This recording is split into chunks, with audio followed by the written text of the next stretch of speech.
ዝም ብሎ አሞርፎስ ዝም ብሎ ባለስልጣን ሱፍ ለባሽ የተቸገረ እንደ ልቡ የማይናገር ከናንተው ስንት ሰው ነው የኋላ በር ያስከፈተ መኪና ውስጥ የሚቀመጥ? መጥፎ ካልቸር ነው። ብዙ የኢህአዴግ ወንድሞቻችን የበላው ይሄ ነው። ውስጣቸው ቀፎ ነው ባዶ። በሱፍ ምክንያት ካልተከፈተ የማይወርዱ የማይወጡ በቃ የተከበሩ ያስከበሩ። ፎርጌት ኢት። ሰውን አንተ ሰውንና ስራ ምን ነው ጭንቀቱ? ልትሞት እኮ ነው። ምን ያሰቃይሃል በሱፍ ውስጥ? ሰውን እንደ ሰው ተራመድ፣ ሰው ውደድ፣ አልቅስ፣ ሳቅ፣ እርዳ፣ ስራ። ዝም ብሎ ከኋላ ወንበር እንደዚህ ጥሩ አይደለም።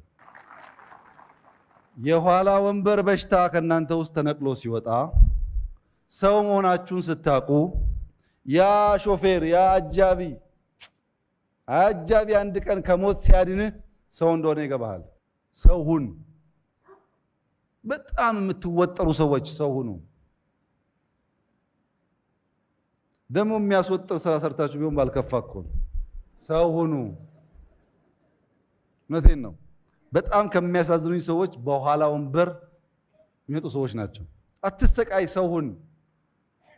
አንተ ተሰቃይተ ቤተሰብን አሰቃይተ በኋላ እኮ ችግር ነው።